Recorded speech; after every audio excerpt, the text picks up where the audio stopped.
Hello, everybody. Welcome. Thank you so much for coming this evening. My name is David Blavelt. I'm the coordinator of education here for the North Andover Historical Society, and this is a really exciting presentation tonight. If you are into linguistics and history, it's going to be great. First things first, in case of emergency, we have two emergency exits. We have the one that you came in through the back, but we also have this one right here, which takes us to the back parking lot. Please a reminder, everybody, please silence your cell phones and other noisemakers with respect to the people around you and our presenter. If you need a restroom, they are back through that door you came in and on the right just before you hit the cafe. And please refrain from eating or drinking during the presentation with the exception of water. We can certainly do water. There's a lot going on in the building, especially this month here for the 250th anniversary of the Revolution. We have our new exhibit wing, our Aspirations of Ordinary People exhibit. If you didn't get a chance to take a look before the presentation this evening, feel free to pop in after the presentation. It'll still be open, or come in during our normal working hours, which are Tuesday through Saturday, 8 to 2. That exhibit hall will be open starting, I believe, next week, right? Next Tuesday. Starting Saturday. Starting tomorrow? Starting tomorrow, our new exhibit wing will be open. This Saturday, April the 19th, we have plenty going on in and around the Stevens Center. Apart from our new exhibit wing, if you have tickets to our history tour, great. Otherwise, I'm sorry to say it's sold out. But we will also have the Parson Barnard House open on Saturday. And that will be good. That'll be great. I'd like to introduce Antoine Trombino-Ponte. He is not just a linguist, but he is also our facilities manager here at the North Andover Historical Society. So if you enjoy all of our buildings, you have Antoine to really thank for that. On top of that, he is also the education specialist at the JFK Library and Museum in South Boston, and he's an English teacher for community action in Haverhill. He strives to develop museum programs that connect local history to a variety of extra-disciplinary topics, including linguistics, literature, pop culture, and more. He is a graduate of Bridgewater State with a BA in English and history, minor in history, with a focus on English historical linguistics. His academic interests range from archaic language texts and translations, which you'll see plenty of here today. In fact, I'm going to do that right there. And coupled with his background in historical crafts and reenactment, Antoine has fostered a commitment to bringing an all-inclusive interdisciplinary approach to museum education. So please, let's all give a round of applause for Antoine. Thank you. Yeah, got it on. Thank you, David, for that very flattering introduction. I know most of you here already, so most of you know I work facilities here at the Historical Society. I also live in Johnson Cottage as the caretaker. So it's really exciting for me when I get to work on a project more like this, right? Because I also do museum education too. And this has been a super fun project that has been like my singular passion for the past couple of months working on it. So it's really satisfying to see all the support from everybody and the exhibit coming together and all the tours, and we really appreciate it here. And I'm very eager to get into it. So a bit about my part in this was taking a look at the Diary of James Stevens, finding the passages that we thought were the most compelling. And there is a lot in there. It was really tough to narrow it down to just the 6 passages that we ended up recording. But I took those samples and analyzed them to reconstruct James Stevens' vernacular, right? Because if you've ever seen the diary, or if you haven't, you'll get to see a bit of it tonight. He wrote largely phonetically, right? So I was able to take his writings and sort of reconstruct his voice, what he would have sounded like roughly when he was speaking. And then, of course, I recorded these audio clips with the help of North Andover Cam, so a huge appreciation towards them. And this was a pretty long process. There's a lot involved, but I'm going to try to keep this fun, right? And we'll just dive right in. So first, we'll talk a little bit about our subject. For those who don't know about James Stevens, he was born in 1749 on July 14th to James Stevens and Sarah Peabody. His grandfather was also James, so our James would technically be James Stevens III, but he doesn't really appear to have used that title. He only really wrote his name as James Stevens, as far as I can tell. As you know, or may not, but they lived in the North Parish of what was then just Andover, of course, but I'm not actually sure exactly where their house was. If anyone does know, I'd love to, have that fact available, but that wasn't really my looking into that wasn't my role in this project. So our James Stevens was trained as a carpenter, right? And that is appropriately what the majority of his war diary actually consists of. It's mostly carpentry. And he was working on a lot of different things. Carpentry projects for personal use. He was taking commissions from other soldiers, from officers, but he also worked on a lot of carpentry for the actual Massachusetts provincial government at the time. And so Stevens was originally in a minute company, but due to his skill in carpentry, he was transferred out of that company into like a working company. And so what they did for much of the 1 year that James Stevens served was building things like barracks and wooden support pieces for artillery batteries. And the biggest carpentry project that he and his carpentry company worked on was a floating battery, right? So like a gunboat. And he mentions that a couple of times. So really the diary is honestly, it's mostly carpentry, which is still fascinating. There is a really fun entry about Stevens and a couple of other carpenters in the working company getting together to construct a secret hut on top of Prospect Hill in Waltham. This was meant to be like a recreational dwelling. He mentions a couple of times throughout the diary that they were drawing cider or drawing gin. And so this is probably what this hut was meant for. And when the officers found out about it, they shut the whole operation down, and he was really upset about it. So those are the little tidbits that, even though this diary isn't like full of action, those are the things that make it really, really compelling to read. James Stevens did have an older brother, Jonathan, they enlisted together in Captain Thomas Poor's Minute Company, which was during the buzz kind of preceding the onset of war in 1775. They actually hadn't been enlisted all that long before they marched out. Right? As we heard from Alex Kane a couple weeks back, a minute company was distinct, right, from a colonial militia company or the Continental Army. Right? So they were, of course, the Minutemen that were supposed to be ready in a minute's notice, whereas they were under a different chain of command from the Massachusetts militia. And Stevens actually makes this distinction in his writing a lot. He refers to the Minutemen as the term "our men." Right? So if you read the diary, he refers to other Minutemen as "our men," and he refers to the Massachusetts militia as the Mellishy, which he spells MellishY. And then, when referring to the Continental Army, the full-time soldiers, right, under the command of General Washington, Stevens calls them riflemen, or Washington's men, which is very interesting. I think that may be because they were issued weapons, right? So he refers to them as riflemen, although I'm not exactly sure why. But if you ever, go and read the diary, when he's pretty good about this distinction, even though it's kind of in his own vernacular.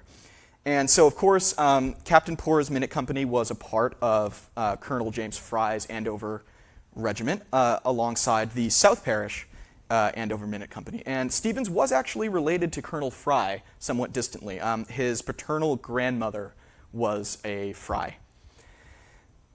Okay, so what else we got?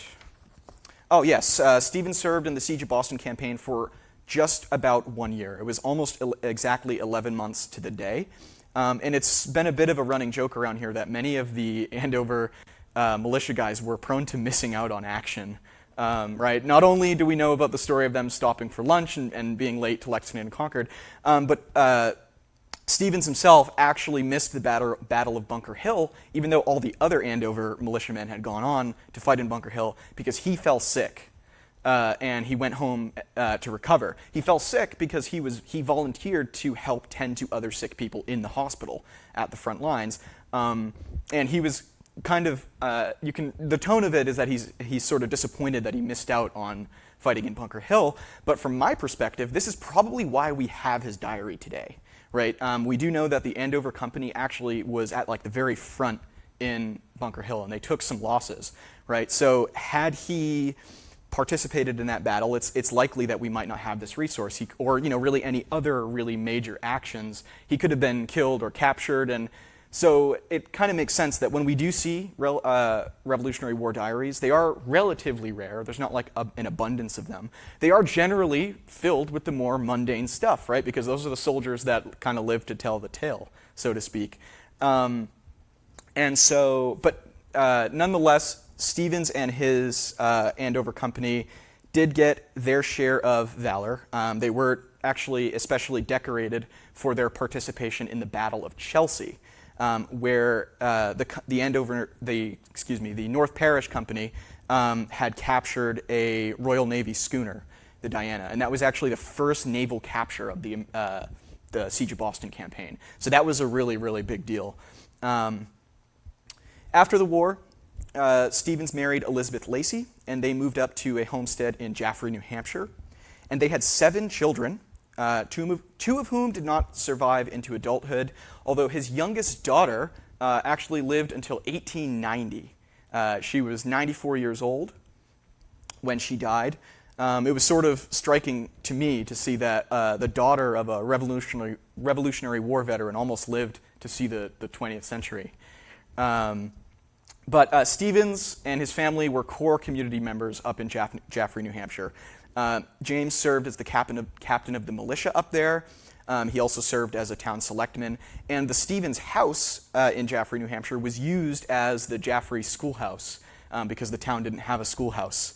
It was that small of a town back then. And Stevens eventually died at the age of 86 in 1834, which was coincidentally the same year his brother Jonathan also died.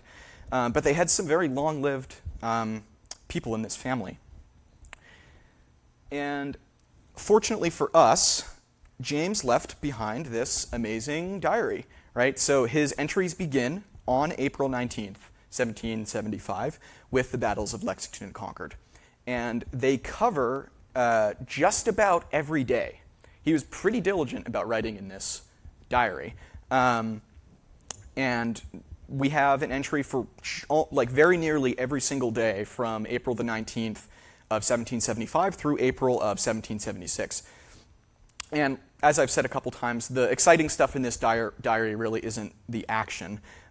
We get to see a lot about things where Stephen remarks, "Nothing happened extraordinary." And he doesn't know how to spell this word whatsoever, so it takes a little bit of piecing it back together. But there's a lot of stuff in there that we don't normally hear about as, even modern-day Americans when we think about the American Revolution. There's a lot in there about, I already mentioned, like disease. Stevens volunteered in the hospital. So, right, there's a smallpox outbreak and an influenza outbreak. We get several passages about this. We hear about women coming and going from the front lines with regularity. One of the things that Stevens did in his many trips home is other militiamen would say, "Hey, when you go, if I let you take my horse, will you bring my wife back down to the front lines?" And then, we'll kind of trade off, and that's kind of how it went, right? So there were a lot of women coming and going. There was also desertion. Stevens is, like I mentioned, careful to distinguish between not just our men, the militia, and the riflemen. Of course, there's also the regulars who he mentions a lot, and there are several moments where he says, some of Washington's men defected to the other side, or some of the regulars defected to our side. That actually happens really often in the diary, more often than you would think. And of course, there's also things like mental health issues among the soldiers, infighting for food, or it's just a side of the war that we don't really get to see unless you look at this kind of stuff closely. And of course, for my purposes, right, it's really exciting for its phonetic spelling, or at least mostly, right? Another running joke around here is that Stevens wouldn't win any spelling bees. But while that's true by our standards today, right? We have to give him a little more credit, because I promise you, as I'm going to prove, he didn't just write this way phonetically because he was uneducated, right? Even in this first line, right, April ye 1775, we can see that this is not the case, that he's not just uneducated, right? We see this a lot indicated now when we just want to make something sound old, right? Like ye, old shop, that's kind of stereotypically how it's used, but most of us don't really know why. And that is because of this machine, the printing press, right? So this is a replica of a 18th century printing press that you can go see at the Museum of Printing in Haverhill. They have a lot of stuff like this, but prior to the invention of the printing press in the 15th century, English actually had two distinct letters for our TH sound. So we had the thorn, which makes the voiceless TH sound in words like thing, right? And then we had the eth, which makes the voiced TH sound in words like that, right? So you can hear the difference, thing, that, right? These characters were not used in printing because most printing presses in the earliest days were manufactured in either Italy or Germany, where they don't even have the TH sound in their language, so they don't have these characters, right? And so when English printers were buying printing presses and shipping them across the sea to England, they didn't have a typeset letter to represent either of these, TH sounds.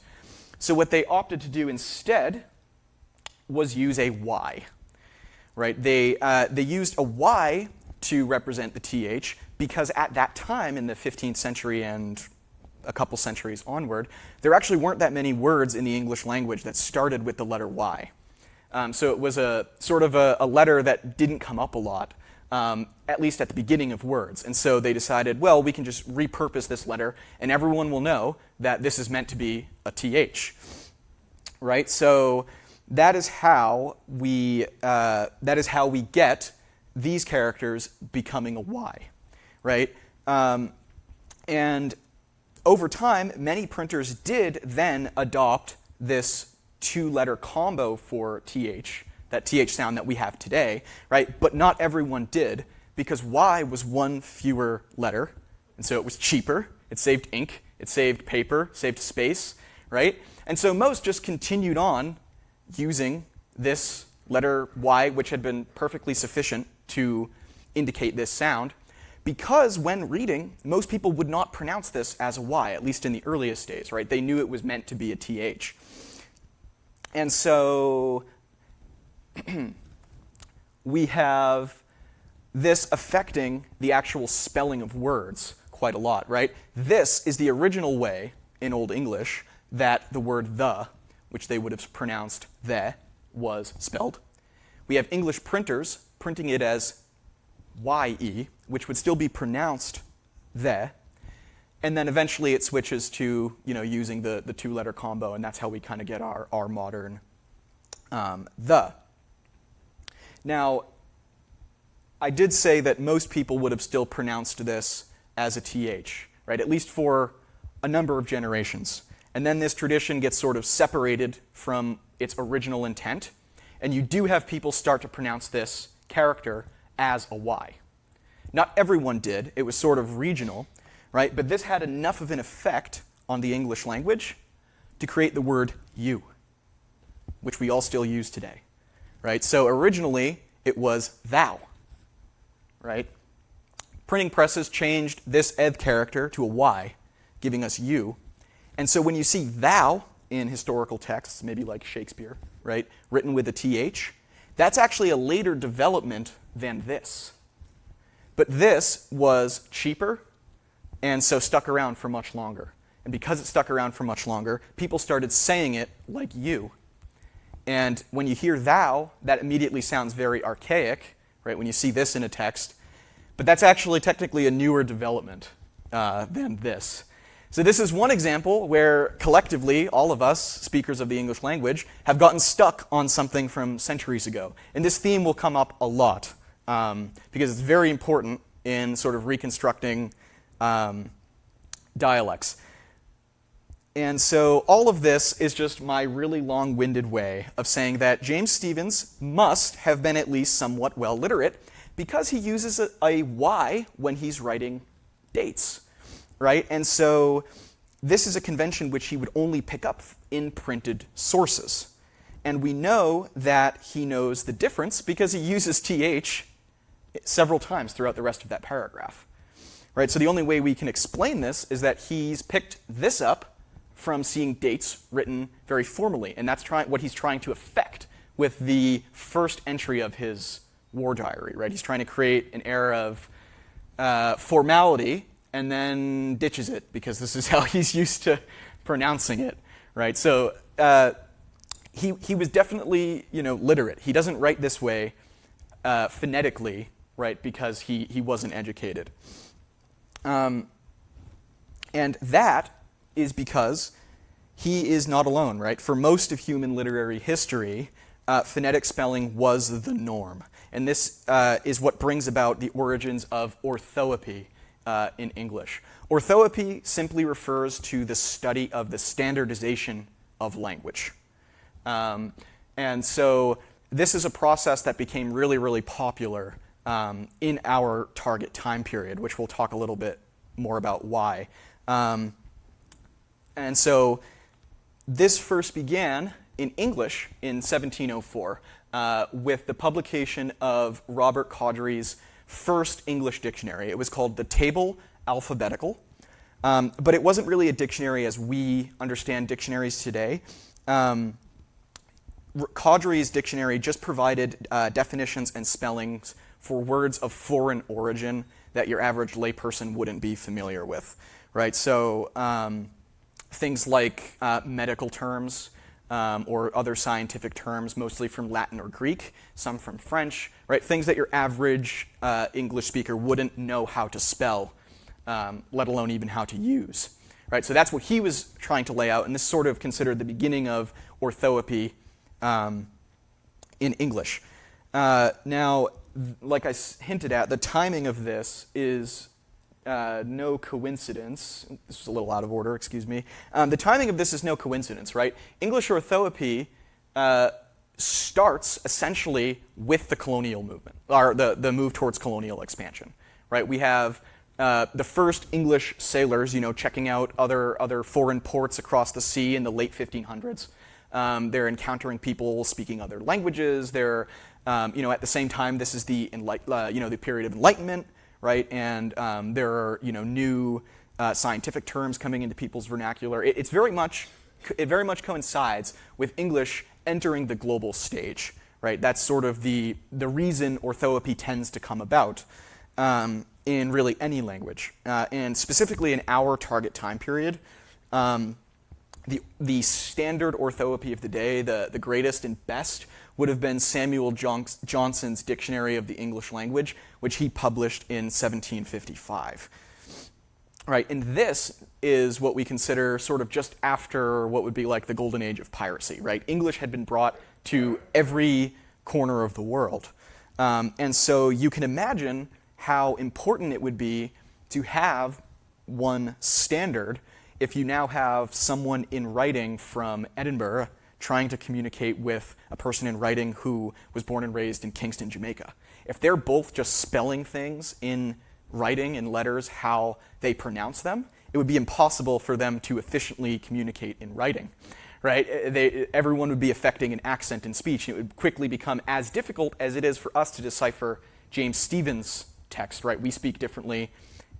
It would be like, that degree of separation between everyone in written speech. So it makes a lot of sense that this demand for orthoepy would come about, right? And Johnson was certainly exhaustive about this.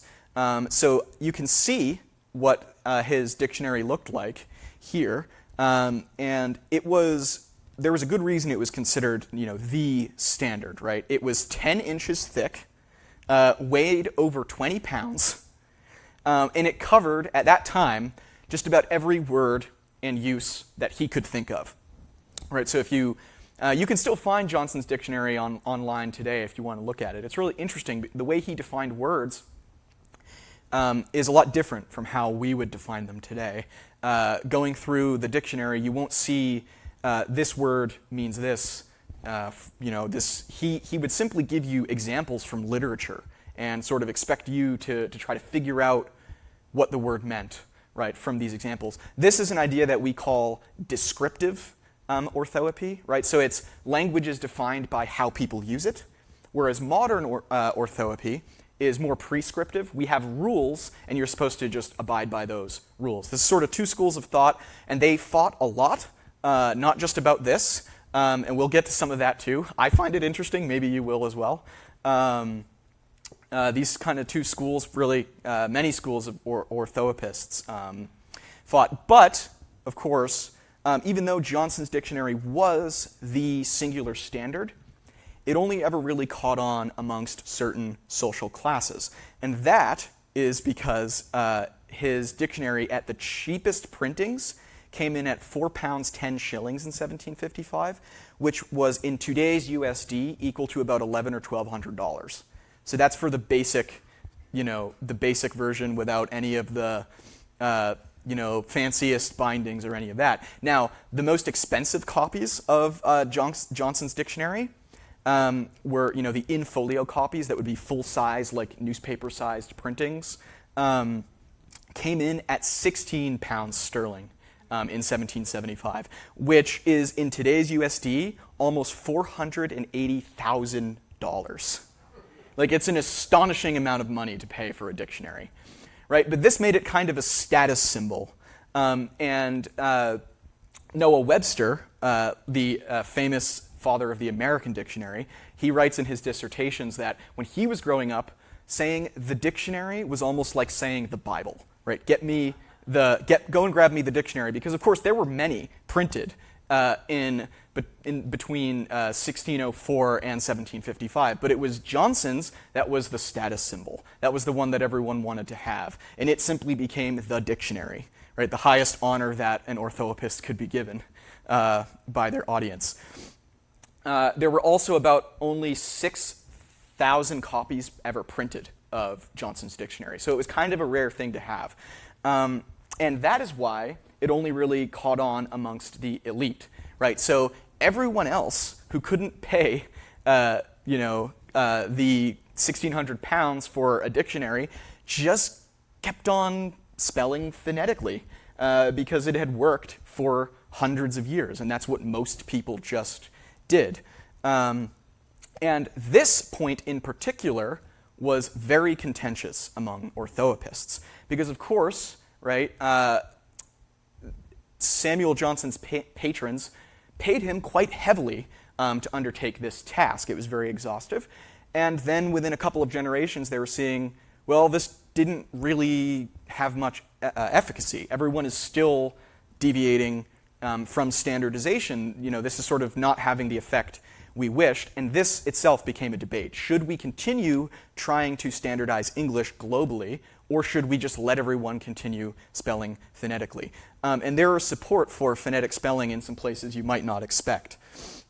Specifically from Noah Webster himself, the father of the American Standard English Dictionary, was a huge proponent of phonetic spelling. Right? So this comes from Webster's Dissertations on the English Language in 1789. And he very scathingly wrote, "In the singularity of spelling certain words, I am authorized by Sidney, Clarendon, Middleton, Blackstone, Ashe, or other eminent writers, whose authority, being supported by good principles and convenience, is deemed superior to that of Johnson, whose pedantry has corrupted the purity of our language, and whose principles would, in time, destroy all agreement between the spelling and pronunciation of words. Happily for the language, Johnson's doctrine did not prevail till his time. The spelling of words changed with the pronunciation. To these changes we are indebted for numberless improvements, and it is hoped that the progress of them, in conformity with the national practice of speaking, will not be obstructed by the erroneous opinion even of Dr. Johnson. how much more rational is the opinion of Dr. Franklin, who says, the orthography of our language began to be fixed too soon? Very scathing. I would like to point out the irony of Noah Webster calling someone pedantic. If Noah Webster is calling you pedantic, you might want to take a second look at what you're doing. I mean, Johnson's dictionary was 10 inches thick, right? So maybe he wouldn't, who's to say? But you may have noticed that he mentions a Dr. Franklin, and we'll come back to that in a moment. But essentially what Webster's criticism is that while changing English to a standard spelling and standard grammar has brought improvements, right, as he said, it has brought in improvements to the efficacy of global written communication, he doesn't believe there's a point in standardizing spelling if that same globalism that's pushing everyone around the world is continuing to create local spoken dialects that don't use that standard spelling, right? And on this point, I would like to say he's absolutely correct, because that's what's happened, right? We have one standard spelling in English for just about every word, and most people don't pronounce them that way anymore. That's because those spellings were fixed in 1755, when people spoke differently, and then accents have continued to evolve, right? Hence his destroying all agreement between spelling and pronunciation. So the Dr. Franklin that Webster mentions is none other than Benjamin Franklin himself. He also included orthoepy among the many hats he wore as a founding father. And Ben Franklin wrote about orthoepy quite a lot, actually. So in a series of philosophical exchanges with a unidentified Ms. S. So this was a colleague of his who was a woman and presumably interested in orthoepy in the 1760s, which is fascinating in and of itself. But to this Miss S., Benjamin Franklin wrote, as to those who do not spell well, their present bad spelling is only bad because it is contrary to the present bad rules. Under the new rules, it would be good.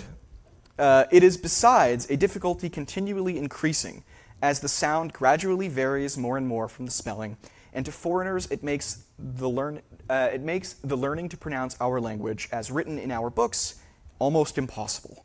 I'd have to agree with him on this as well. I do teach English as a second language, and our spelling system doesn't do anyone any favors. It's not doing us any favors. It's certainly not doing people trying to learn English any favors, right? And so Franklin sort of echoes the point of Webster, but he also makes a very good point as well. There's no point in standardizing spelling for the purpose of global communication if doing this then makes it harder for foreigners to learn English, right? English is being brought all over the world, and if we're actively making it harder to learn how to spell because accents are evolving, then Franklin doesn't really see much point in doing this. And now, the new rules that he refers to here is actually not Johnson's standard. He refers to that as the present bad rules.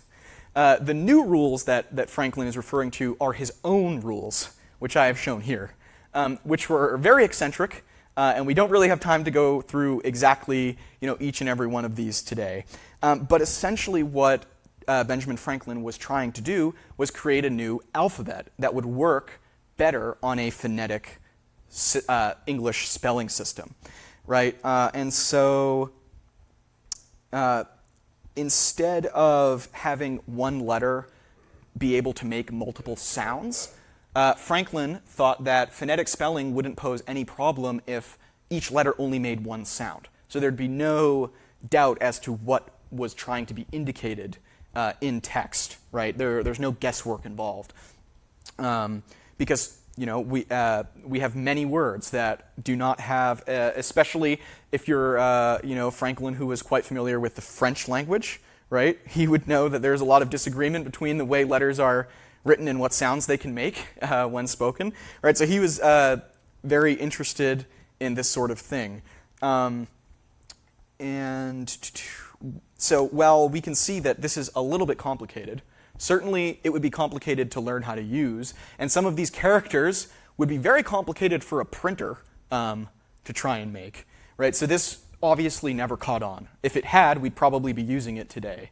right? This wasn't a popular idea, but it certainly was a very interesting idea because it had the potential to satisfy every camp of orthoepist, right? If you really liked that the idea of standardized spelling, if you were one of those orthoepists like Johnson who liked standardized spelling and you wanted a very meticulous standard, well, Franklin's alphabet is extremely specific. Each letter makes only one sound. There's really nothing left up to interpretation. And if you're one of those who likes spelling phonetically, well, it does that certainly very well. And so Webster actually praises this quite highly. And it's interesting because with Webster being tasked with creating the American standard, he knew that convincing the American people to switch to this might be a bit of a big ask. But Webster did take some of this into consideration, and that's why we have American spellings versus British spellings. Webster just thought, we should keep this as close to phonetic as possible, and we can delete some unnecessarily added letters, like in color, right? Or words like that, where in Britain they would add a U, so this was all. It's fascinating to me. I hope it's at least been a little bit interesting thus far to you. And we don't really have need nor really time to fully dive into this. For our purposes today, this tangent about orthoepy and this debate just helps us establish three very important concepts that you need to keep in mind when you're looking at historical dialectology. And first and foremost, that is to exonerate James Stevens for his bad spelling. So President Benjamin Franklin and Noah Webster himself both agreed with his use of phonetics. And if anyone ever gives you grief for misspelling a word ever again, tell them that a founding father and the author of the American Dictionary favored spelling words phonetically. Secondly, more seriously, this illustrates how up until the mid-1700s, we can actually get a pretty accurate sense of how people pronounced words from looking at writing, because they were writing phonetically. The challenge is trying to figure out what sound they are associating with what letter they put, right? Because accents could be quite different. Had we all switched to Franklin's system of spelling, there would be no guesswork involved. But alas, we did not. Thirdly, this dispels a myth that I have heard that some people have, it's been in some scholarship and in you sometimes hear this in modern history circles as well, that it's actually American English that is somehow the original English, and that British English is this like artificial construction that was just created, right, because of all these standardization efforts, and that it was done either deliberately for like political reasons or something. But that's not the case, right? Orthoepy took centuries, and as far as I'm concerned, it really isn't exactly even complete in English. We're still introducing new standards for how to use slang all the time, and after a couple generations, those become words in the dictionary, right? So this is an ongoing process, and you can't really just create a new dialect of English or any language overnight, right? And fortunately, this has left us a very good paper trail, right, to figure out what our founding fathers may have spoken like. So linguists have been able to trace changes in spelling over time, as documented by phonetic spelling, to essentially create a timeline of English accents, right, which boils down to what is called the Great Vowel Shift. Now, this is an ongoing process. This chart only goes up to 1900 because that is really what we have the most documentation for. But this process, the Great Vowel Shift, was first identified by a linguist, Otto Jespersen. He was Danish in the 20th century, and he observed that vowels shifted in English, their pronunciation, in a pattern that he was able to trace back to around 1400. And so he called this a pull chain. Here are all the long vowels in English as indicated using IPA characters. Obviously, there's a lot here, and it's a lot of jargon. We don't have to go through all of this. We'll just see if we can make some sense of this by example. So if we look at this first vowel in time, right, this is commonly called the time vowel. It's that I sound that we have. Well, once upon a time, it was not pronounced as the way we pronounce it now. This character, this letter, was originally pronounced E. So back in 1400, time would have been team, right? And then over time, accenting shifted this to something more like toim in around 16 to 1700, right? Now, the next vowel in C, right, which is that E sound today, wasn't that E sound back in 1400, right? So that was pronounced more like se. And then because team had shifted to toim, this E sound, right, it's not just in time, it's in words like it, right, words that have a similar spelling pattern and etymology. That vowel sound wasn't being used any longer. And so C then shifted to this character to fill the gap left by the first, right? So team became toim, se became si, right? And then it has remained as such. So this is a pull chain, right? It's sort of like a chain reaction. It happens all the way down the line. We don't need to go through all of these. The most important idea that we need from this is that this process is not complete in every English dialect, right? So when I say this vowel here, toim, many dialects of British English still use this vowel, right, when they pronounce words like time or line or something like that, right? We'll get more into that in a little bit. All right, so this process can create time capsules in certain dialects through time. It's really, it's fascinating. But I'll save you the headache of going through all of these and simply offer that there is quite a lot of evidence that we've gleaned from phonetic spelling, right? And so, more recently, a British linguist named David Crystal was able to use this pull chain to reconstruct the English accent at the start of the colonial period as preserved in the works of Shakespeare. Of course, he was very interested in doing this because his son, who we will watch a video clip from here, Ben Crystal, is an actor at the Globe Theatre in England, right, where they do original pronunciation, as they call it, Shakespeare productions. So they use the accent from Shakespeare's day as reconstructed from phonetic spellings. You might be thinking that Shakespeare doesn't seem to write phonetically, but actually he did. Usually when we read Shakespeare today, those are printings that have been put into modern spelling. Shakespeare, like everyone, was using phonetic spelling back then. And so let's just listen to a little bit of this so you can get a sense for what English, as reconstructed using the Great Vowel Shift, sounded like in around 1600. Whenever you're ready. And just take your time, Ben. Hamlet, take two.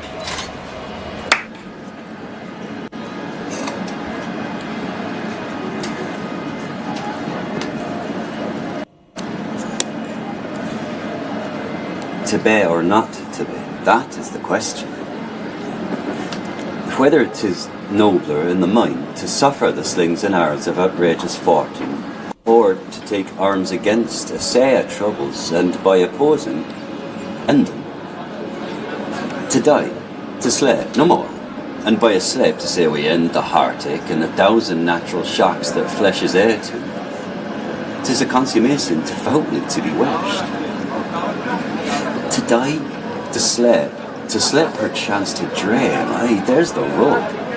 For in that sleep of death, what dreams may come when we have shuffled off this mortal coil must give us pause.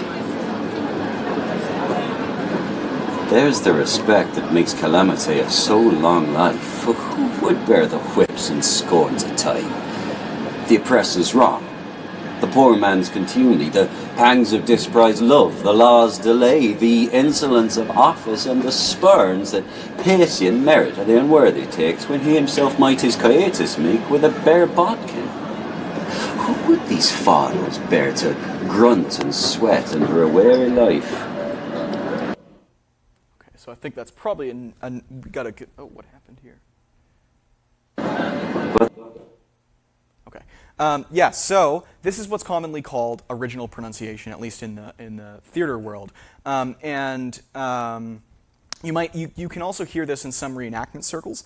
I believe they use a dialect extremely similar to this that we just heard at Plymouth Patuxet, right, Plymouth Plantation. And in that context, it's actually really appropriate, right? 1620 is at most only a couple generations removed from Shakespeare.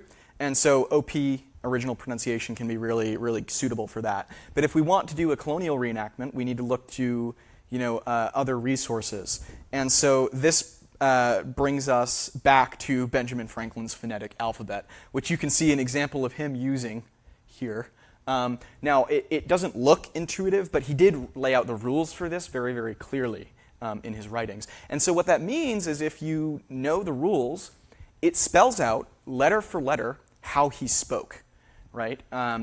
Which is like invaluable. That is the best thing we could possibly hope for with doing this. And so I will play you a clip that was reconstructed by the American linguist Karen Burgos. She's going to speak using a short dialogue of using the rules as laid out by Benjamin Franklin in his phonetic alphabet.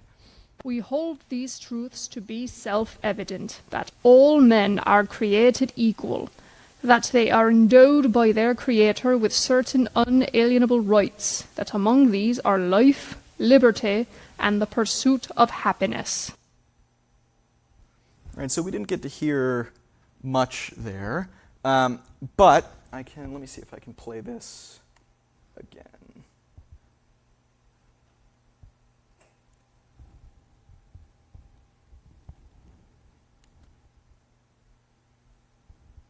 We hold these truths to be self-evident, that all men are created equal, that they are endowed by their Creator with certain unalienable rights, that among these are life, liberty, and the pursuit of happiness. So what do we hear? What does it sound like to you? Anything familiar from English dialects you may be familiar with? Thoughts? Sounds Irish. Yeah, I would agree.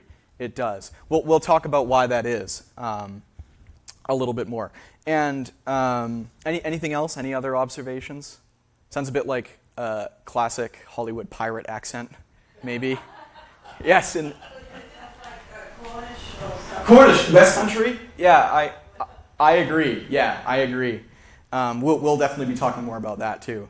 This is, as gleaned from the rules that Benjamin Franklin laid out for his dialect, this is probably how he spoke. And had I decided to stop there for reconstructing James Stephens's voice, that probably would have been sufficient. But when I looked closer, when I took a really close look at the writings that Stephens laid out, I found that he didn't really have this accent exactly. He deviated from Franklin in enough ways that I felt it was justified to try to do something a little bit more personalized.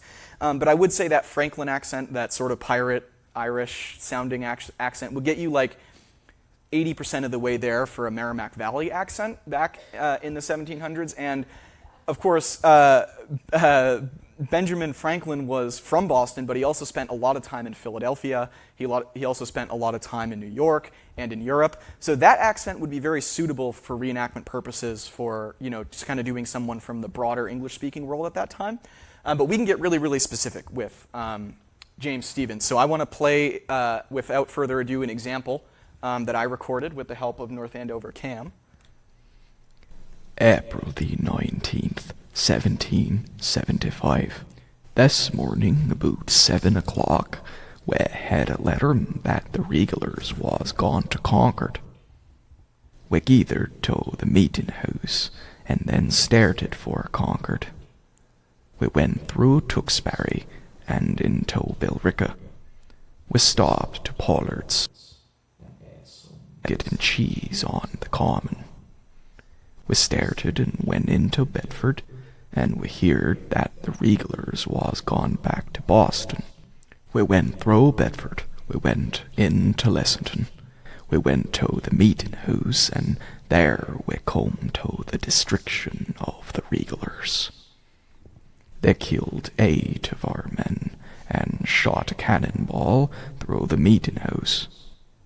We went along through Lexington, and we saw several Regalers dead on the road, and some of our men killed, and 3 or 4 housen was burnt, and some horses and hogs was killed.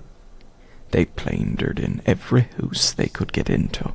They stove in windows, and broke in tops of desks.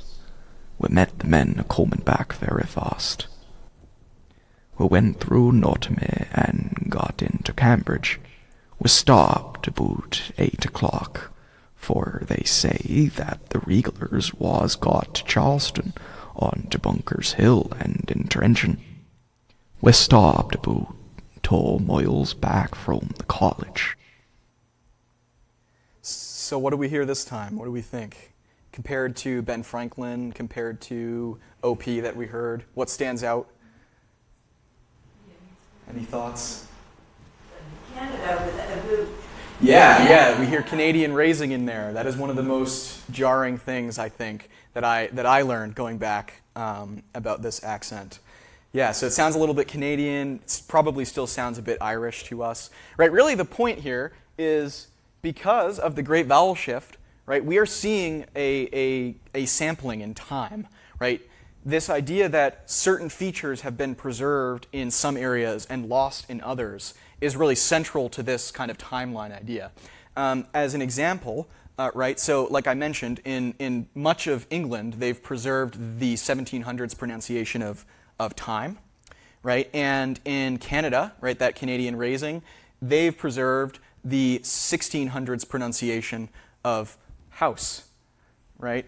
Here in New England, we have preserved this 1600s pronunciation of fox, right? That vowel, right? So different things have stuck around in different places, right? And so let's just take a look at some of these features now. We'll try to get through these. There are 9 distinct accent features that I identified that were, significantly different from how we would expect Stevens to sound as compared to like a modern British speaker or a modern British English speaker or a modern resident of New England. So we'll start with those that I have the most compelling evidence for and then kind of work towards those where I'm a little more iffy on. The first feature we have here is what is commonly called happy laxing, right? And so this is a laxing, right? An open-mouthed pronunciation of that E sound that we commonly have at the ends of words indicated with a Y in happy or liberty, right? As we heard in the recreation of Ben Franklin's dialect, he wouldn't have said liberty, he said liberté, right? So it's this sound that was indicated with a Y at the end of words. You can feel the difference if you were to try the pronunciation of E versus E. Your mouth is more relaxed, right? So that's why it's called laxing, right? And this would even produce something more like the for thee. Now, our textual evidence for this is strong, but it's a bit disguised, right? Because to Stevens' ear, and to the ear of everyone writing phonetically in the 1700s, this sound is phonetic with a Y. That's just the sound that they were taught to associate with this, right? But Stevens does give us a very compelling piece of evidence in the way that he writes the word hay. So he writes hay as Hy. So he didn't write an A there because he didn't need one. That A sound is being created by the Y, he, right? That's what that letter sounded like in the 1700s, right? And so this accent feature has stuck around, not in New England, but it has stuck around in Manchester, famously, in Mancunian. And it kind of stems from a broader laxing of low, rear, long vowels, which has also been preserved in Yorkshire, in eastern Yorkshire. So this is what turns the vowel that we have today in a word like home, that's normally a diphthong. This becomes a pure vowel. So Stevens would have said home, not home. Right? The lips are not tensed in the pronunciation of that vowel. And same for the A sound in day or parade. He wouldn't have said day, he would have said da, with the mouth open and untensed. And so, let's see. This is absolutely, you can, absolutely still hear this. It is a pretty well-established thing. It's just a little bit hard to find in writings from the time period, because when people are writing a Y at the end of a word, this is the sound they're expecting it to make. Okay, our next feature, which I have quite a lot of evidence for, is what is known as rounded lot. So if any of you here attended my Boston accent lecture, you would have heard about this a lot. This is really one of the most central characteristics of English as spoken in New England. And this is a rounding, right? So not a laxing, a rounding of the vowel in words like lot, hog, or Boston to produce the way that we say this letter in New England as an ah, right? The rest of the country, most of the rest of the country, this is an ah sound, right? So in General American, they don't say lot, they say lot in general, and this would apply to other words with this sort of sound.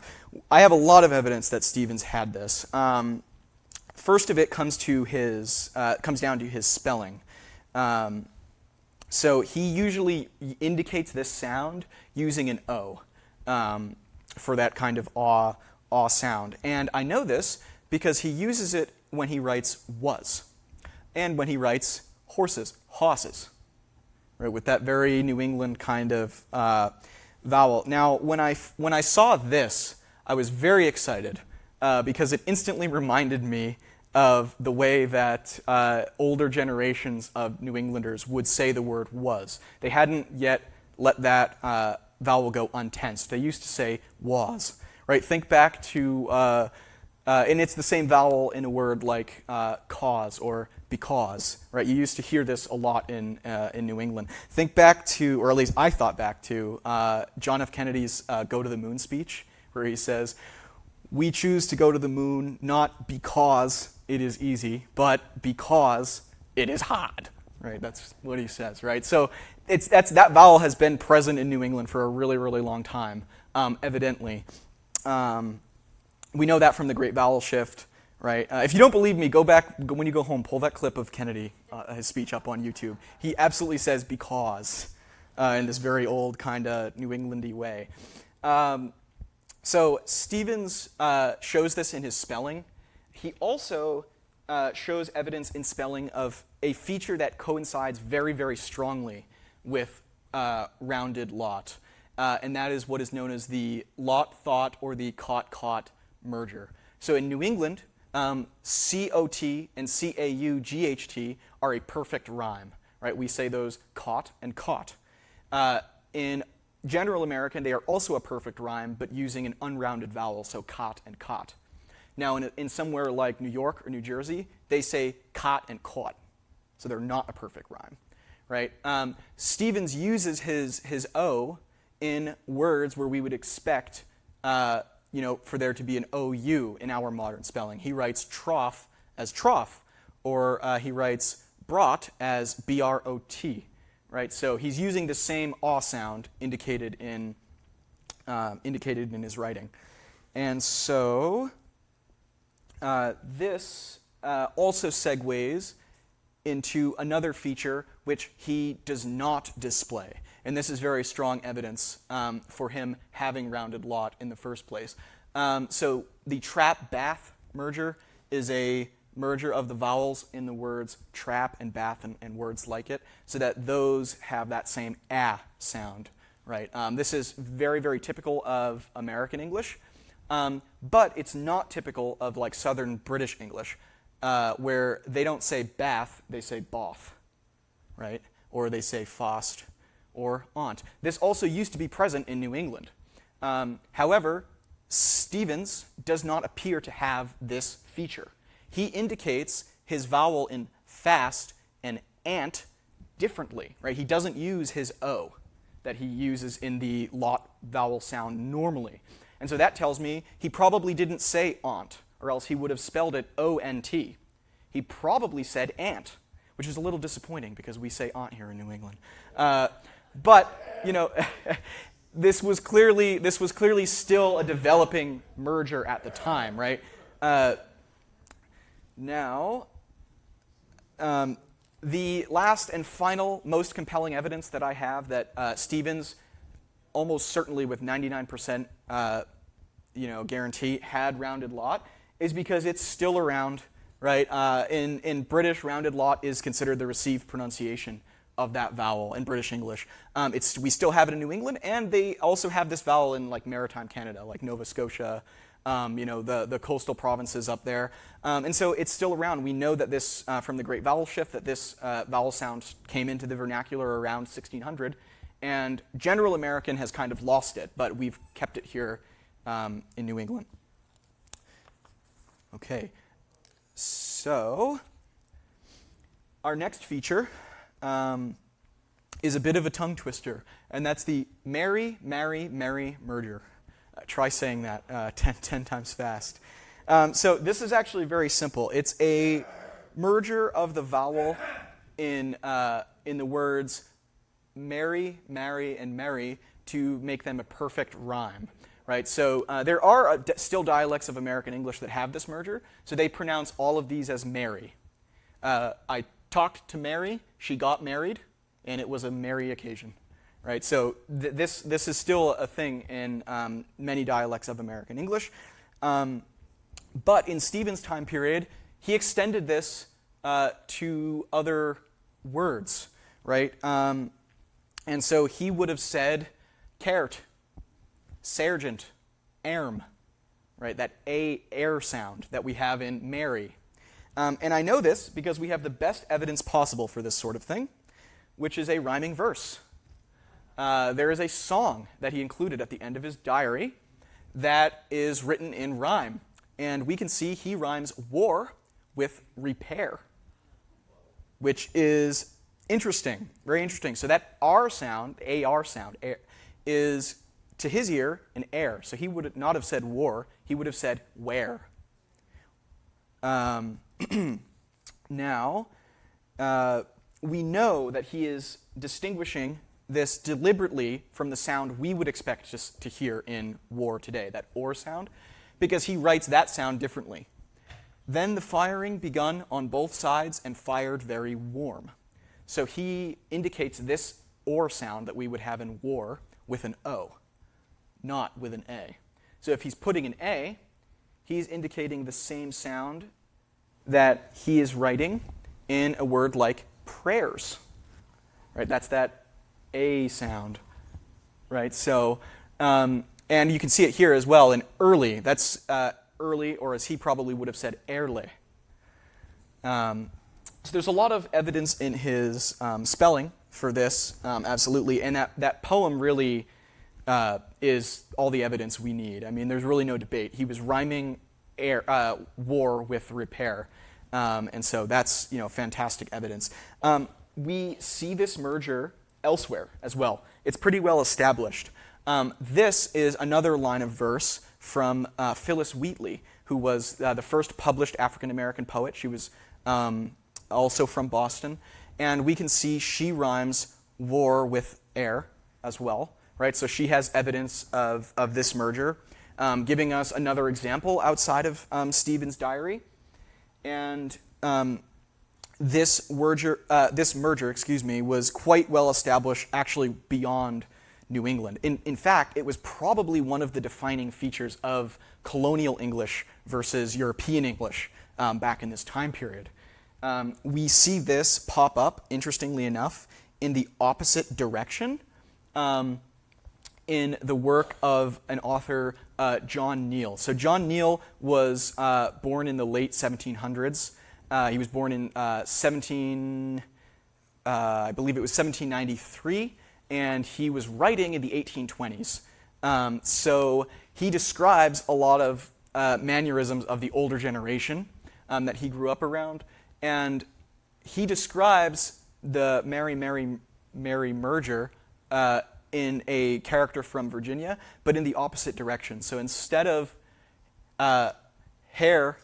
instead of stars and stairs both becoming stairs, stairs and stars both become stars. So we still have the merger, it's just with a different vowel, right? I find this fascinating, and it's also corroborating evidence that while this was sort of unanimous throughout the colonies, it could take many different forms, right? But in the case of Stevens, rhyming air and war, gives us that really stereotypical pirate sound that we're used to, right? From Hollywood. That's what's kind of doing that. Whereas if you were to do this merger the other way and say, I went up the stars, that would sound a little more Irish to our modern ears, right? So this is the stuff where kind of all these modern accents are coming out of and sort of diverging and changing.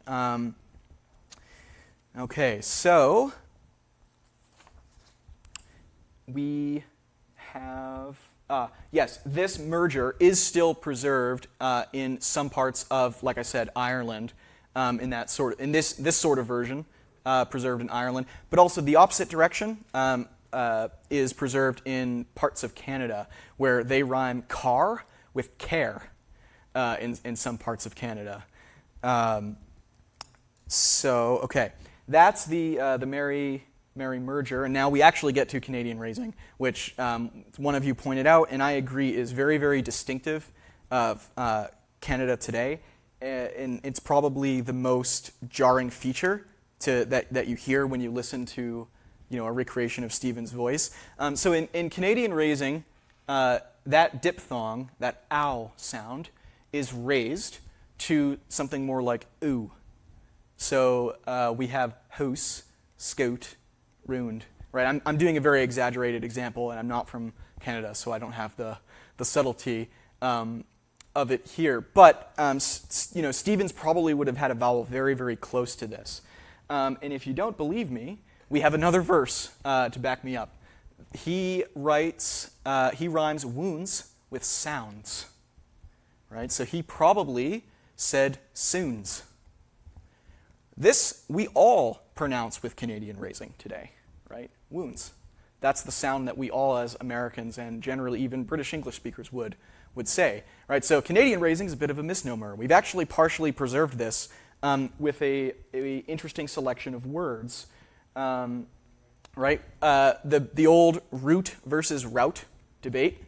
If you're in the root camp, well, you have a bit of Canadian raising. If you say route, then you have a little bit less Canadian raising than the rest of us.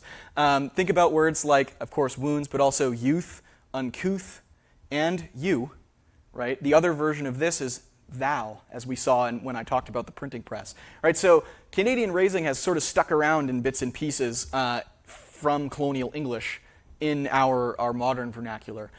Stevens also uses this OU notation in words like down and town, as well as plowed. So he probably said these more like doon, tune, plowed, with that Canadian raising vowel in there. Okay, now we're going to start to move into features that I have a little bit shakier evidence for, so bear with me on that.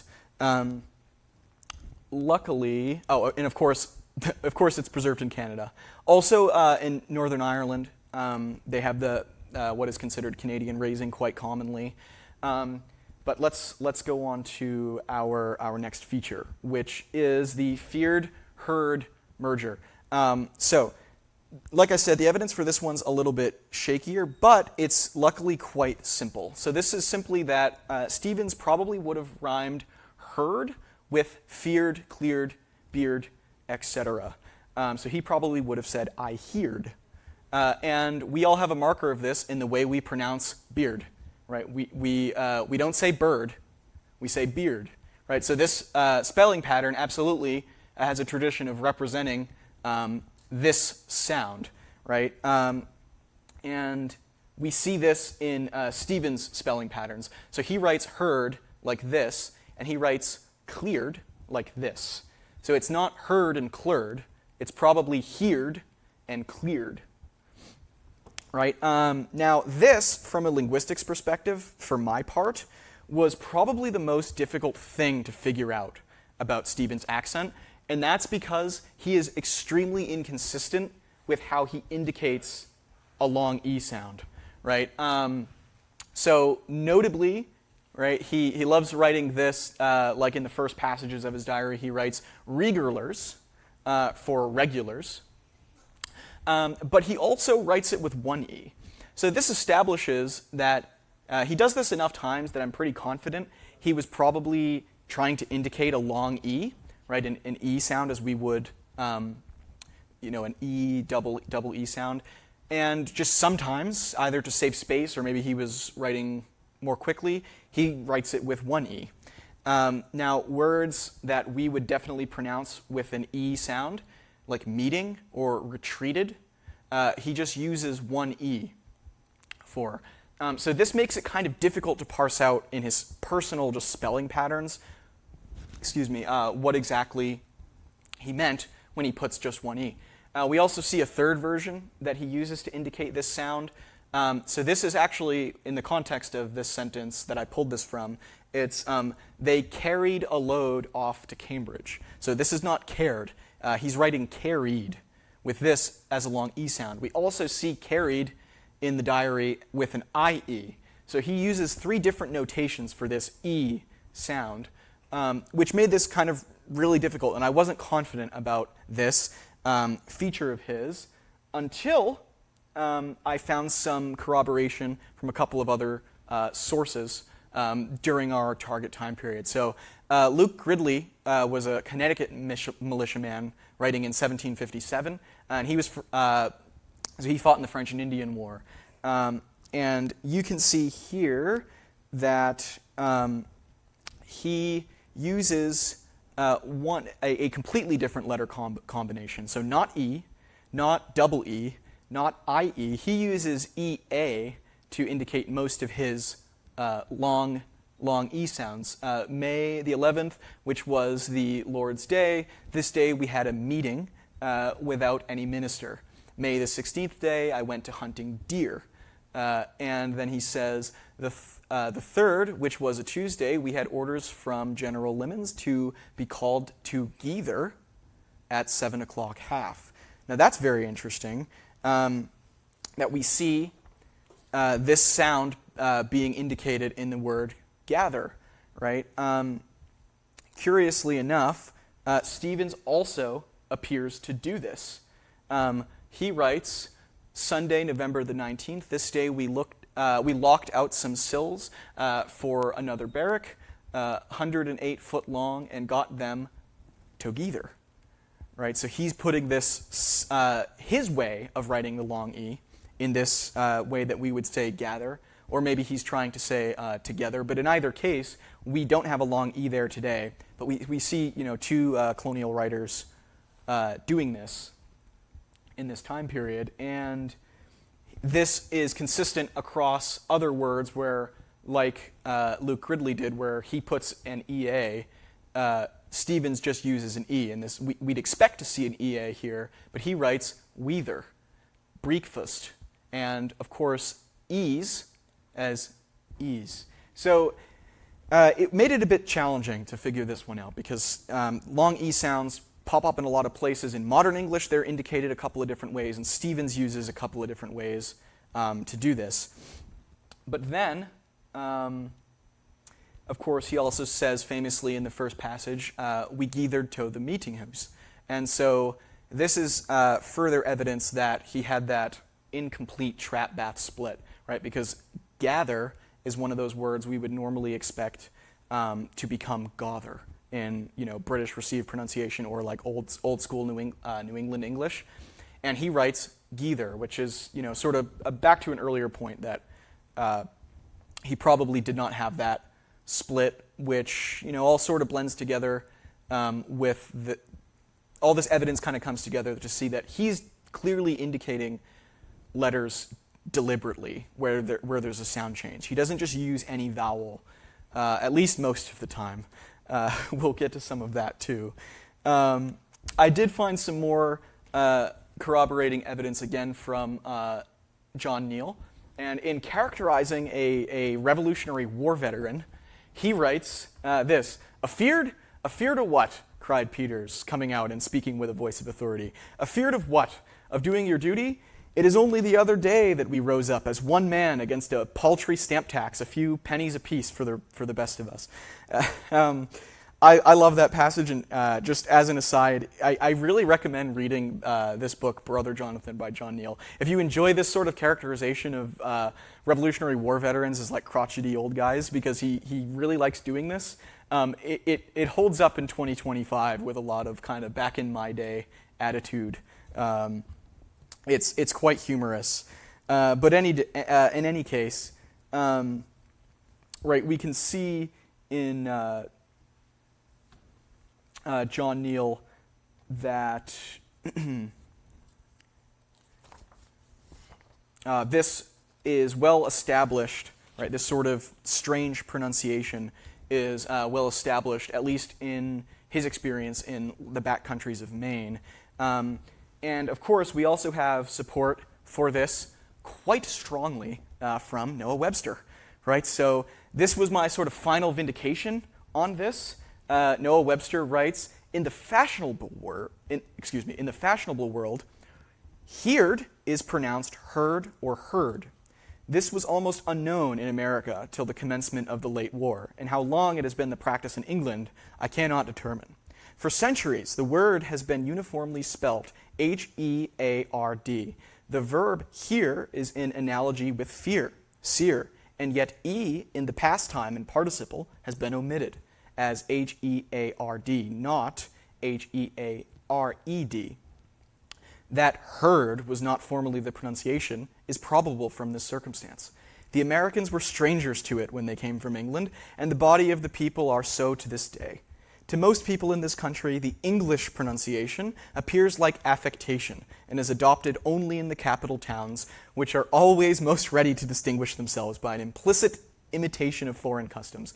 Analogy requires that we should retain our former practice, for we may as well change feared, seared into furred, surd, as to change heard into heard.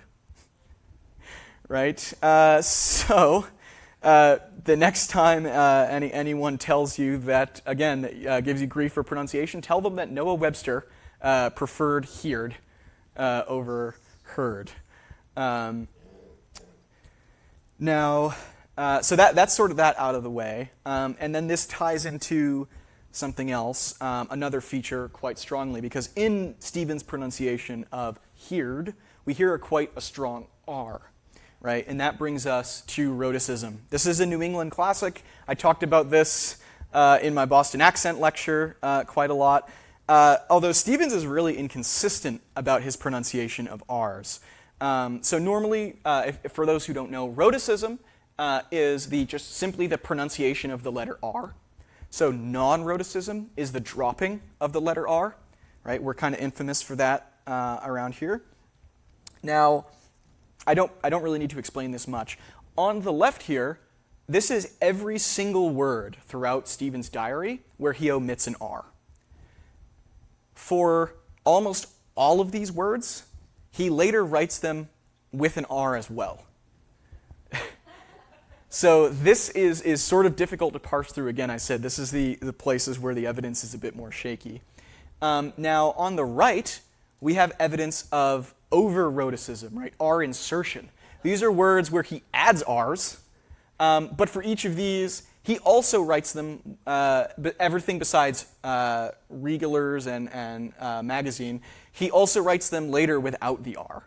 So it seems like his rhoticism was probably a little bit inconsistent, at the very least. Notably,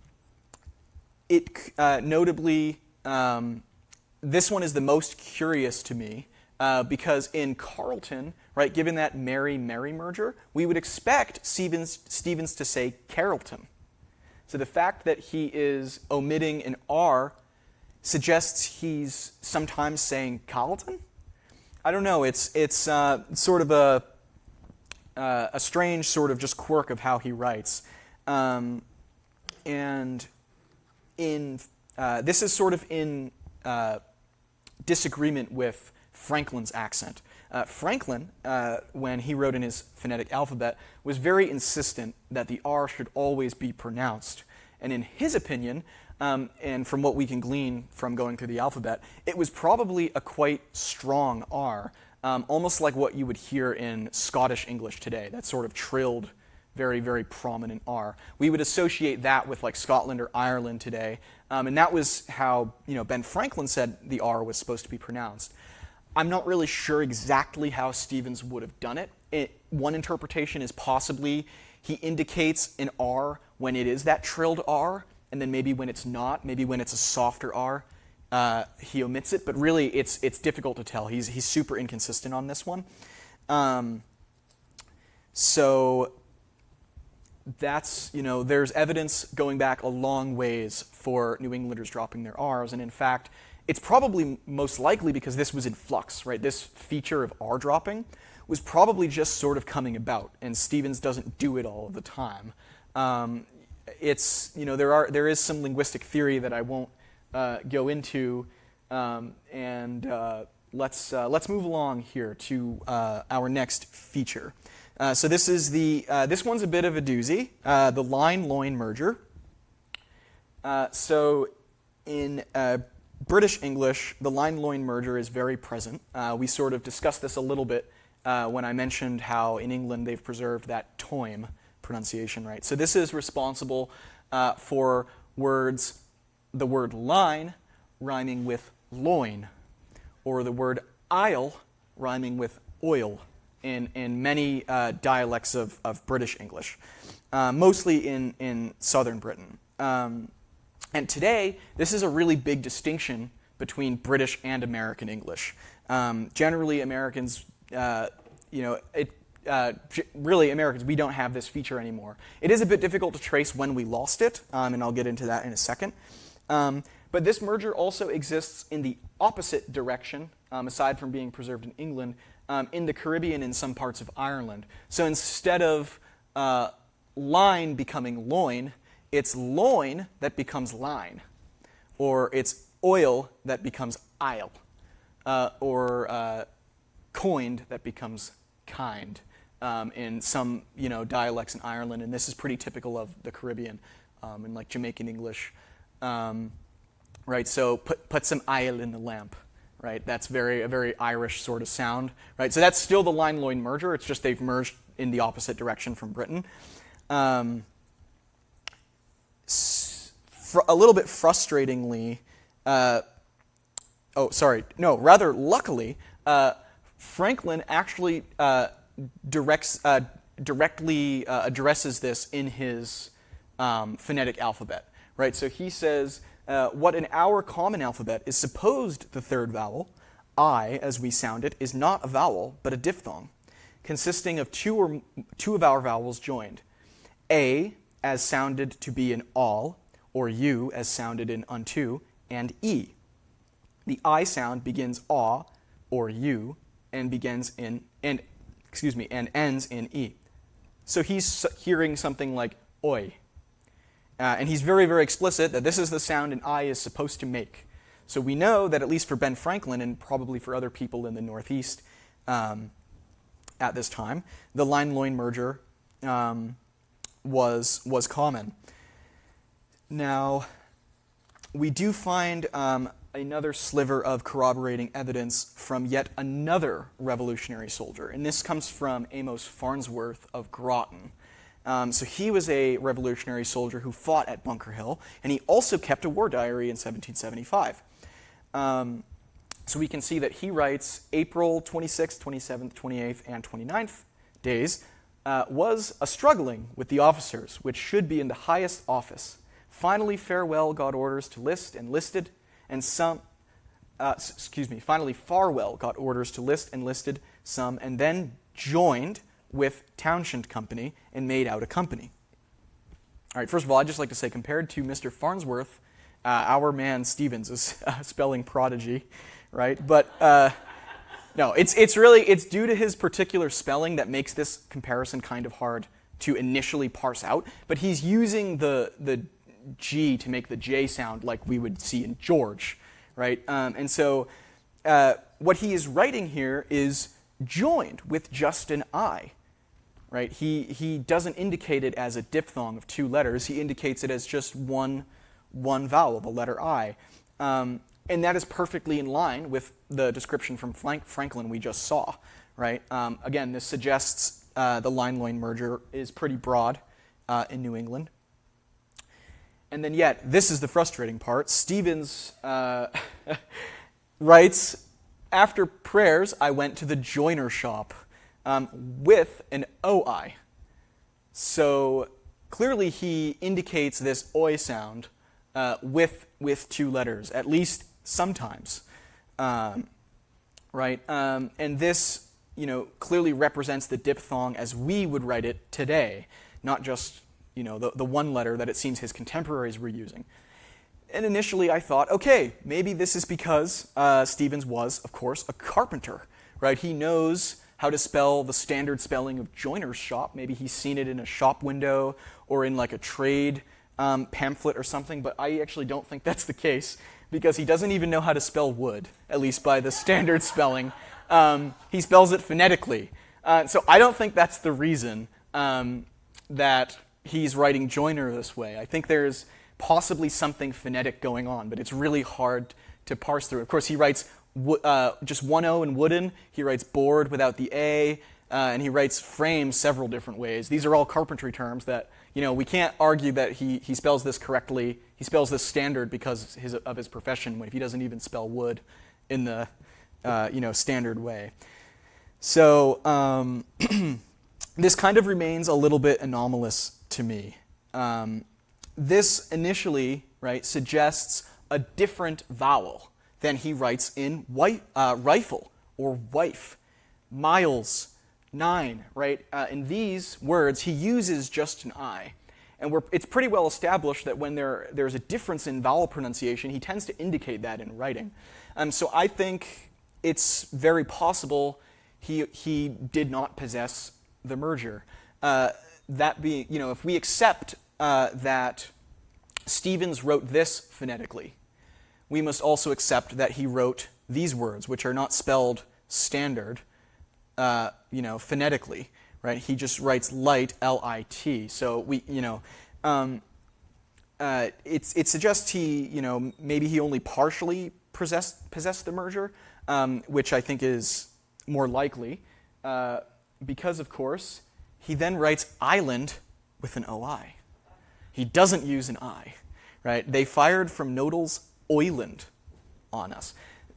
Makes this all kind of very confusing. I don't think it's necessarily inconsistent spelling. I do think he's probably trying to indicate a difference in vowel, because there's really no reason for him to write it this way with the same vowel combination we've seen in join unless he pronounced it with the same vowel. So I think it's possible that he partially possessed the merger, but I couldn't really confirm or deny this anyway. Right? This is really all the evidence we have from his spelling, that he used an OI or an I to indicate this sound.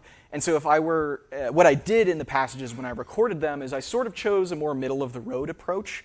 Maybe, because we wouldn't really expect this particular merger to affect only these words. We would expect this merger to be much more systemic. So what I think is possible is maybe Stevens, instead of fully rounding line to loin, maybe just fronted the vowel more like line. And so that's sort of how I pronounce these words in the dialect recreation in the recordings. If I were to do this again, if I were to do this over, I would probably try to distinguish what he indicates as an I and what he indicates as an OI a little bit better. But given the sort of scope of this project, it didn't really make sense. It would involve more like tracing where he and other residents of North Andover came from in England and see how that merger developed there and sort of compare and contrast. It would have been a much broader thing. We don't have a ton of really consistent spelling evidence from Stevens. So, and that sort of carries over into this next one, which is yod dropping. Now, this was another one that was kind of a doozy, and I had been struggling with Stevens' spellings quite a lot.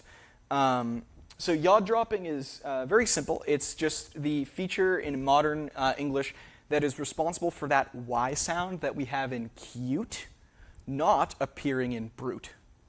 Right? So sometimes we have a y in our U's, accuse versus ruse. Right? So not including that y sound is yod dropping. Right? And so this is another very prominent marker of distinction between American English and British English, and it's very, very incomplete as a feature. This is one of those things on the Great Vowel Shift, which is still kind of ongoing. Right? In America, we have both coupon and coupon. There are people that say both. Right? So some people yod drop on that word, some dialects don't. If you do go back when you get home and listen to that clip of JFK, you'll hear him say mezia. So he puts a y in measure, where many Americans today would just say measurement without a measurement sound. And of course, this is, including the yod, is common in dialects of British English. Right? So many British English speakers will say Tuesday with a y sound in there with a yod, whereas in America we would say it's Tuesday. Right? So we've dropped the yod on that. This is a very incomplete process. It's stuck around in some words and not in others. Now, Stevens is, Franklin first. Yeah, so Franklin, unfortunately, does not directly address this. He doesn't, like what he normally does in his phonetic alphabet is he'll address a letter or a sound, and he will give its uses and make an argument for why this letter should be a thing. He doesn't have a specific letter for this yod.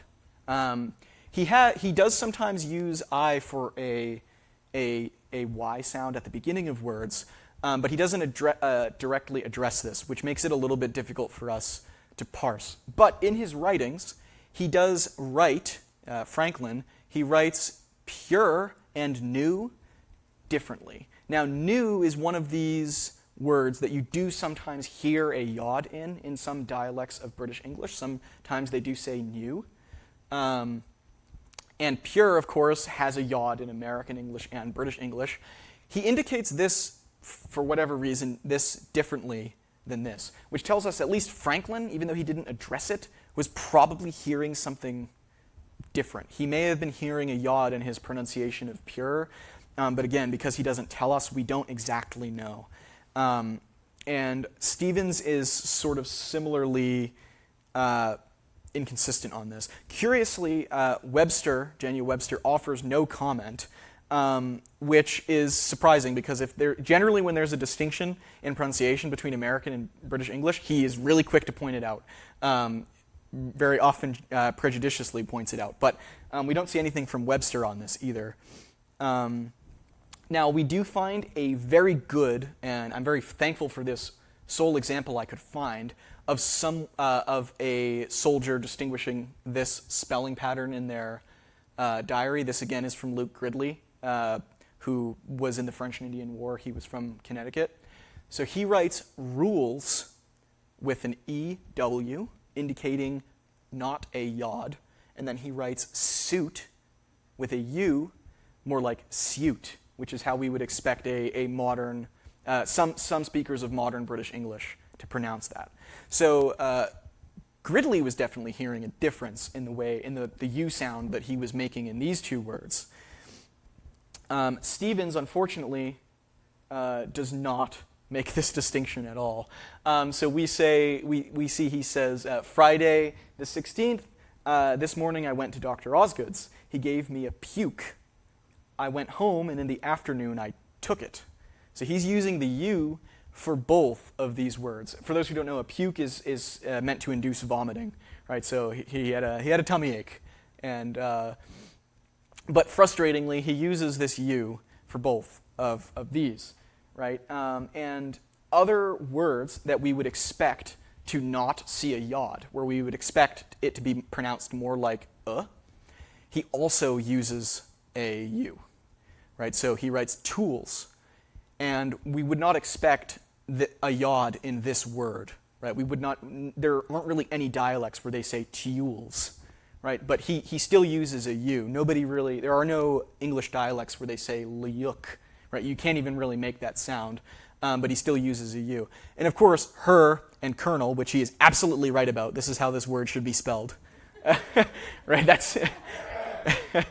So that, Stevens definitely gets points there, right? So does this mean it's puke and tuke? Is it took and puck? Is it puke and took? We don't really get a sense from his writing, right, to confirm this or deny this one way or the other. Now, even more confusingly, some of Stevens' spellings do more strongly suggest a yod in line like we would see with speakers of British English today, right? So these are all words where if you're in a British English dialect where they have a yod, right, you would say news, choose. Of course, we in America do say funeral, not funeral, or measure, right? So this is, it really at this point could go kind of either direction. And then, if that's not frustrating enough, where we would 100% expect a yod, there is no yod. Like in lecture, he writes lector. Torture, he writes tortor.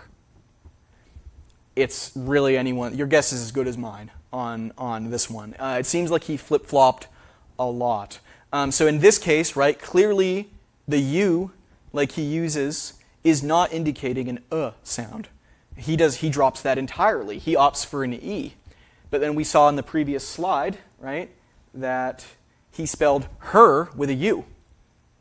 So whether these are indicating a yod or not is really tough to tell from Stevens' own writing. And so then that takes us to our final feature, which is also very, very inconsistent. And this is what Stevens does with T's. I'm the lowest confidence on this one, but these two features are T flapping and T glottalization. So T flapping is very common in American English. It is what turns the T in water into a D, water. Right? That's how we all say it. Right? So that's T flapping. In many dialects of British English, they don't do this, right? There are many dialects of British English where they would pronounce the T in butter, right? But generally Americans do not. This is preserved in American and Canadian English, and it's also something we share with Australian English. And that is one of the biggest differences between Australian English and British English, is T flapping. T glottalization is not a softening of the T, but it's a deletion of it entirely, right? Mostly in American English, this is at the end of words. We don't really pronounce a T in bought. There's kind of no consonant there at all. We just delete it altogether, right? We don't say bought. We say bought. Wet. There's no T there, so that's a deletion of the T. Now, this is preserved in both British and American and Canadian and Australian English. Many dialects of English do this, although the British do kind of have their own variety of it, where they also, instead of flapping these T's, they glottalize them, right? So this sort of infamously in southern Britain produces metal, right? So that's a deletion of the T, right? And then, of course, T glottalization, specifically in relation to the letters M and N, is really common in New England. This is why we say mountain, not mountain. It's why we say eaten, not eaten. And it's also where we get dentist, 20, right? There's no T in the secondary position in 20.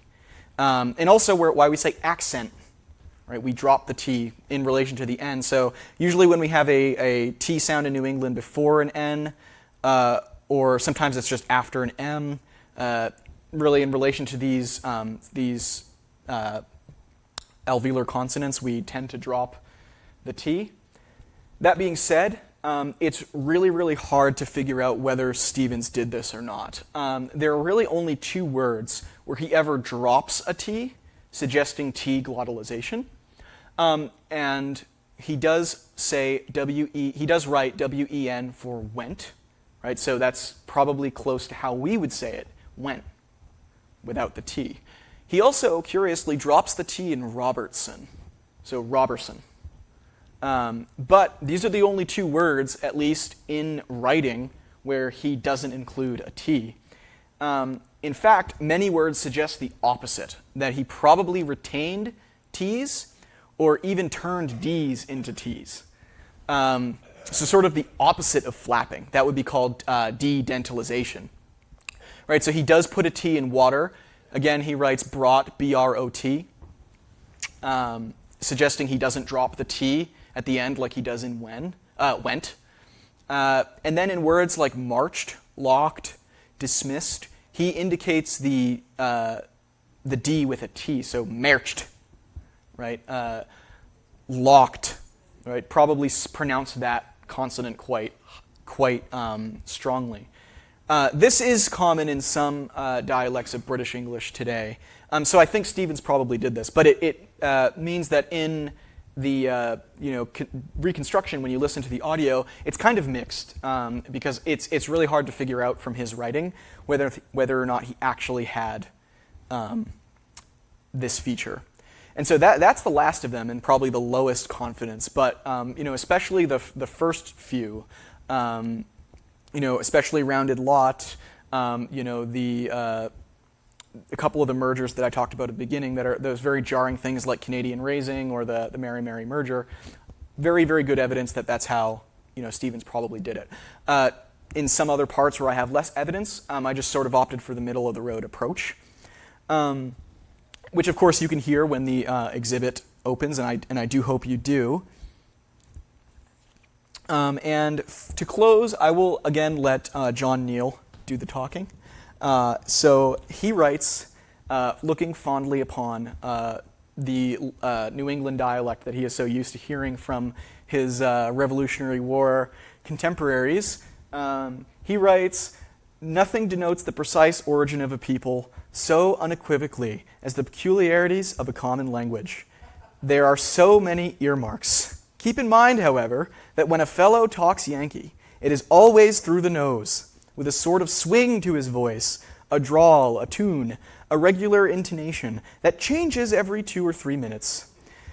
But above all, keep in mind, we pray that such passages are never to be read aloud unless by a capital reader.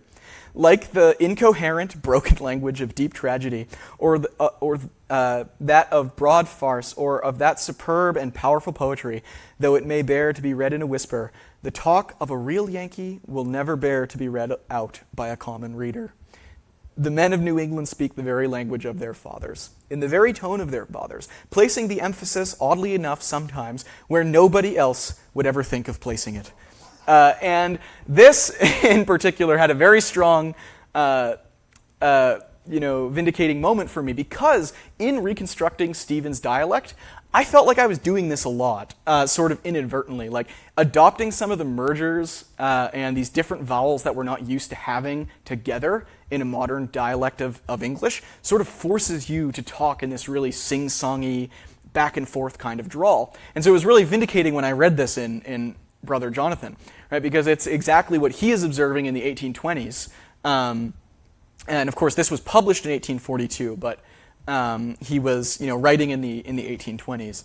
And I just, find it even though he is referring to men of the 19th century, I think a lot of this is still true today, right? In the way that, it's always been a sort of a fun topic of discussion how New Englanders talk.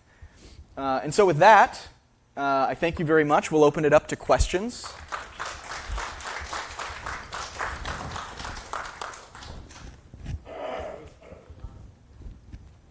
Thank you so much. That was awesome. I'll be coming to you for a dialect coach and rereading that multiple times.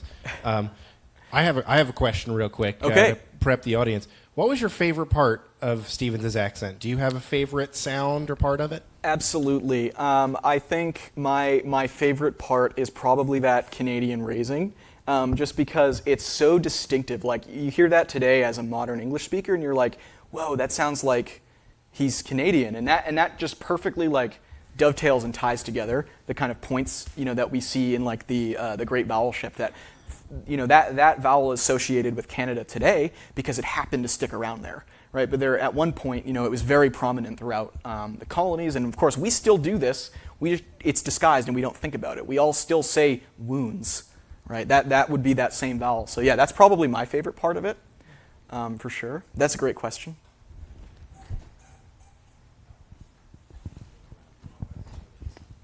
I heard some of your readings, and I was wondering if you were going to say that tonight, but I thought I could hear the E's, what reminded me of New Zealand. Did you Okay. have that sense at all?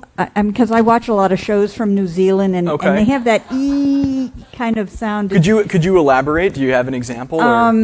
No, but I was very interested in your chain thing, and that's Okay. where I thought with the Here it vowels is. in the ear. Yeah, I don't have anything like any specific insights about the relation that Stevens may or may not have had to Stevens' dialect would have had to New Zealand, but certainly we would expect in New Zealand, just like Australia. Let me see if there's a faster way to do this. Get back to our great vowel shift chart here. Certainly we would expect that some features have stuck around in New Zealand, just like they have in other dialects. I do know that, yeah, they do have some peculiarities in New Zealand that not only are in common with Australia, but have a lot in common with South African English too. So like you can hear these kind of trends, kind of coming through everywhere. It's Ben Crystal put it better than I ever could, in that if you were to go to a port city in the 16 or 1700s, almost everyone there is probably from somewhere else, right? And so these accents are just kind of traveling all around, and it's just sort of luck or just up to chance what sticks around where. I know that's not exactly what I don't have any specific insights about it, but if you're hearing that, it's like I'm saying it's absolutely plausible, right? That that feature could have been preserved in New Zealand as well. Any other questions?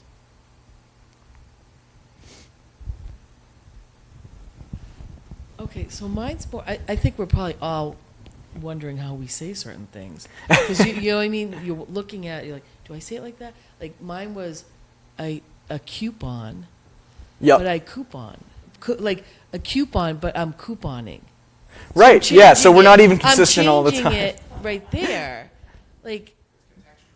Right, so that's what. Then my mind started thinking, like, I know when I'm with my Arlington friends, I have this more Bostonian accent, and even when I was in Ireland, I'm like, oh my God, I'm picking up that brogue. Do they know that I'm picking up? Do they think I'm picking? I'm overthinking it, but I think that terms of your usage of it and who you're with kind of changes. My accent changes all the time. Oh, absolutely, yeah. Code switching is super well documented, sort of like sociolinguistically. It's absolutely a thing. Stan. How long did it take for things from England to get to the United States in the 18th century? When you say things, do you mean like features? Like dictionaries or that sort of stuff. I mean, the journey could vary a lot depending on the speed of your ship, but the earliest journeys back in like the early 1600s, we hear that they took like sometimes anywhere from 6 weeks to 3 months. Right, could take a really long time. Right. But during the Revolution, we're probably looking more at like the 6 week mark. So really not very long. when Johnson wrote his dictionary. in 1755. I see. Do you think that would have come to the colonies quickly, or, I mean, is that something that would have been popular enough to be shipped over? Certainly it would have for those with the means to afford it, right? So that's sort of that thing, right? Because it was such an expensive book. So yeah, there probably were one of those, at least one of those 6,000 copies here in the colonies. I'm not aware of any specifically that we've found, but of course Americans were actually generally the antagonists in this orthoepic debate, right? Noah Webster was quite hostile to Johnson's dictionary. He really wasn't a fan of it. And it's Americans, I think, specifically who are the ones, and people living outside the broader British, out in broader regions of the British Empire, who were really observing this sort of local dialectology. And so that's why they trended more away from phonetics. So I think the answer is almost certainly yes, there would have been copies here. Whether they were effective in standardizing English is the real question. See another question here. Do you know whether the Stamp Act had any impact on changing the direction or the speed of changing linguistics in this country? That is a really interesting question. I don't specifically know. I've never heard of things like attacks on paper changing the way people were speaking or something. I mean, there is this sort of prevailing aspect of orthoepy in that carries through the revolution. Simply political identity definitely did have an effect on the way we spell words in America now. That's why we have those different spellings. And of course, anytime there's something that's perceived as a Britishism in American Standard English, Webster is quick to be like, we don't want to do that here. So yes, it absolutely did have some effect. Whether it was the Stamp Act specifically, I'm not aware, but... Was the Stamp Act, in your mind, a way to control the way language was changing? As well as the written word, because vocal language comes from... I actually have... Not specifically, but I did, and when I have given a talk on the American Revolution, and I talk about the Stamp Act a lot. Actually, Benjamin Franklin, coincidentally, did write that he felt the Stamp Act was an effort by the Crown to control the institutions of the colonies. So whether that speaks to linguistics specifically or more broadly, right, that certainly could have been a part of it. There was a sentiment among the Founding Fathers, certainly, that there were political things trying to control their sort of learning centers. Yes, but yeah, so the answer to that is possibly, yeah, certainly. Any further questions? And we see a gentleman in the front here. It seems to me, from most of the comparisons you went through, we're dealing with spelling as opposed to or in conjunction with the way we speak. Correct. For example, weather, EA, weather, WHET. Mm-hmm. And a lot of the things that you pointed out, I felt the change or the difference was in that AH and TH in the way people spoke as opposed to enunciating particular letters, especially in the words that had a silent vowel at the end. Sure. I think that's absolutely accurate. Yeah, this is that very, what Noah Webster describes as the sound being divorced from the writing, right? That is what we have been dealing with ever since English was standardized, and of course, while it was being standardized. The problem with phonetic spelling is that it's entirely subjective, right? So if you're being taught to write things as you pronounce them, that takes us only so far in Reconstructing, because then it's, well, what sound does James Stephens associate with a single E, right? So that's absolutely true, and it is probably the biggest challenge of doing this sort of thing. I had a question on the very last slide, the discussion of substituting a T for a D. Is that where we get kept and slept and dreamt? All these things where we have this MPT or just a PT at the end? Yes, that is a very good question.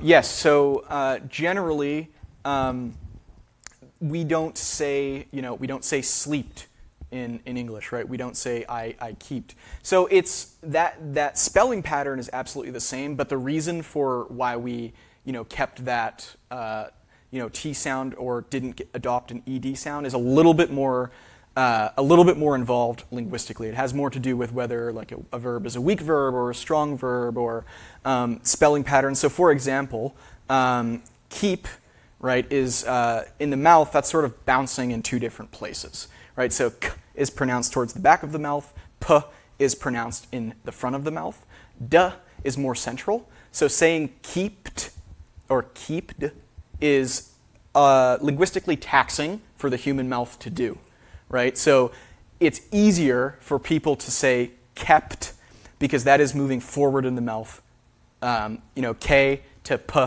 to t, which is at the very front of the mouth. So that's a much easier pattern for us to do, whereas that's why, we don't see keeped because that sound doesn't really work. But to your point, yes, that if anything, that just establishes that substituting a T for that ED sound is pretty well established, right? It's just that Stevens did it for more verbs than we would typically expect today. That's a great question. Yeah. Anything further? One more round of applause for Antoine, please. Yeah, thank you all for coming. I really we love doing all this here. I hope you're excited to see the exhibit as well. I want to give a round of applause for North Andover Cam for helping me with the recordings and doing all this.